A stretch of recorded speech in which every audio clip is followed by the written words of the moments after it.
Desculpe, entendemos aqui por coletivo um tipo de relação que impede o indivíduo de fixar seus próprios limites e que constitui para aqueles que dela participam o pano de fundo de sua própria capacidade de agir.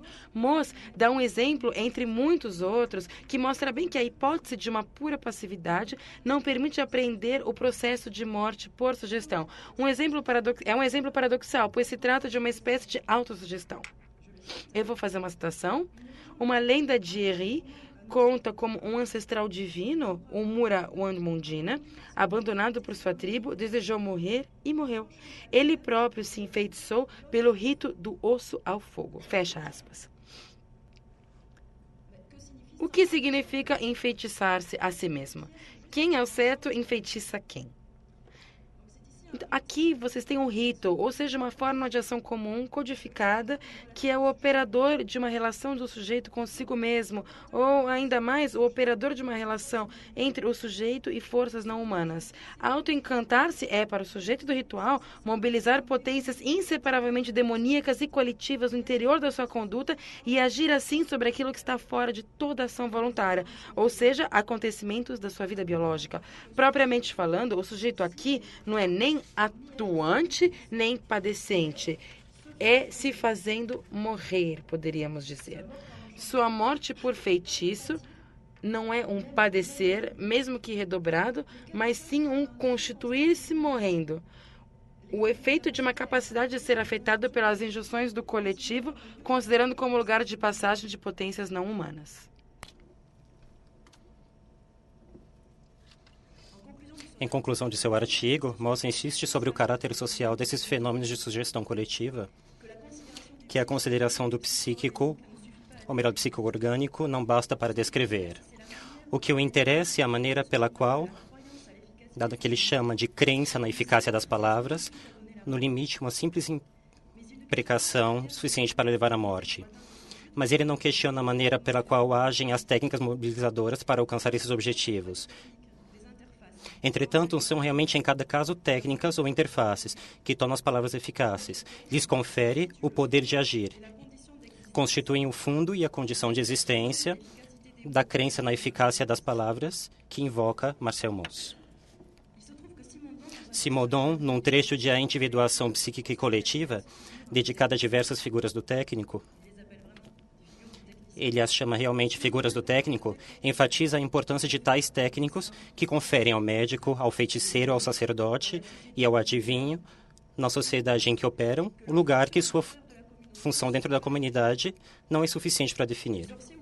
O feiticeiro ou o sacerdote são os detentores de uma técnica de ordem superior, graças à qual as forças naturais são captadas ou as potências divinas são tornadas favoráveis. Os sacerdotes estão em comunicação com Deus e pode modificar suas decisões, ou pelo menos conhecer seus julgamentos e revelá-los. O médico conhece pelo exterior do corpo as funções misteriosas que se realizam no interior dos órgãos. E o adivinho lê nas entranhas das vítimas, o destino oculto da comunidade.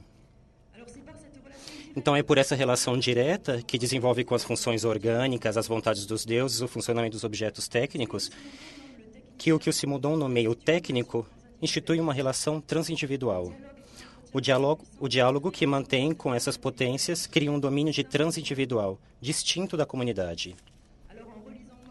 Então, relendo Mauss com os óculos simondonianos e ocupando a posição confortável daquela que vem depois, é possível remeter os fenômenos de influência que Marcel Mauss descreve, não ao social ou até uma natureza social do homem, mas sim a esse domínio do transindividual. Tudo acontece como se as análises de Mauss revelassem um regime de afetividade do qual ele desconhece a importância. Importância não enquanto singularidade cultural, de um grupo humano ameaçado de extinção, mas enquanto testemunho para uma possibilidade de experiência ainda a construir. A emergência da figura do homem, com H maiúsculo, graças às ciências do mesmo nome, acompanhou-se do postulado de uma hominização entendida como uma separação de fato do homem e do resto da natureza. A aptidão pela linguagem, a fabricação de ferramentas, a postura vertical, a política, a história, constituem, então, critérios massivos, às quais é atribuída a tarefa de edificar uma fronteira intransponível entre os humanos de um lado e as outras criaturas do outro.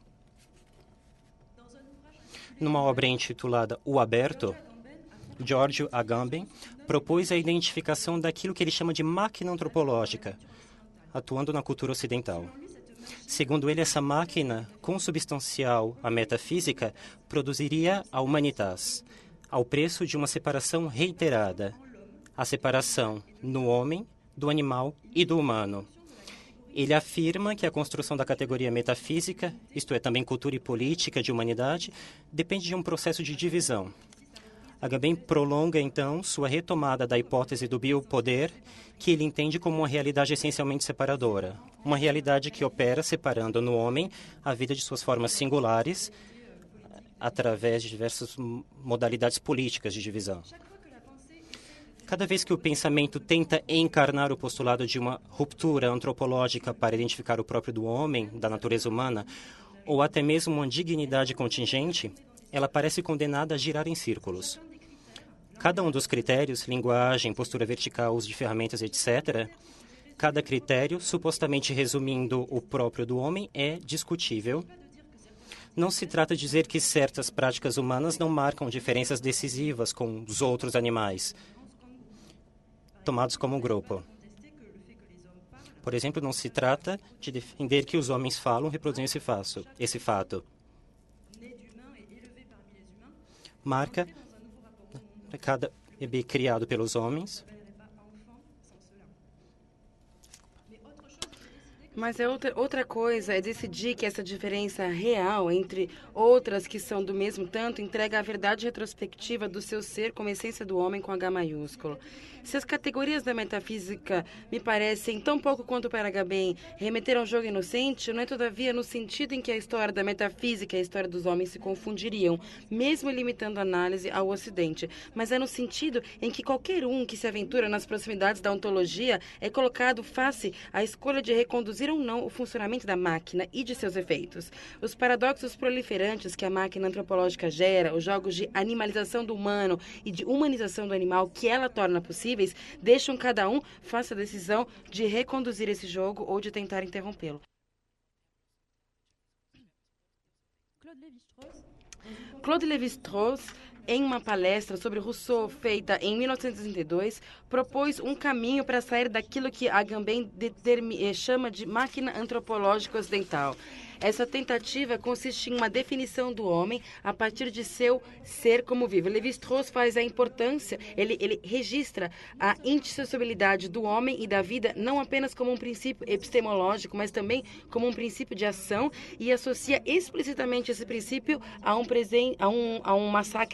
massacres de massa da Segunda Guerra Mundial e às guerras de descolonização. Eu faço uma citação. Lévi-Strauss disse: "Começo-se por contar o homem da natureza e por constituí-lo como reino soberano. Quereu-se com isso apagar seu caráter o mais recusável, a saber que ele é primeiro um ser vivo. E ficando cego com essa propriedade comum, deu-se licença para todos os abusos. Nunca melhor do que no término dos últimos 4 séculos de sua história, o homem ocidental pôde entender que ao arrogar-se o direito de separar radicalmente a humanidade da animalidade, ao conceber a conceber-se a tudo que retirava da outra, ele abriria um ciclo maldito que as mesmas fronteiras constantemente recuadas serviriam para afastar os homens de outros homens e a reivindicar ao proveito de minorias cada vez mais restritas o privilégio de um humanismo corrompido assim que nasceu por ter emprestado do amor próprio seu princípio e sua noção. Longe de se oferecer ao homem como um refúgio nostálgico,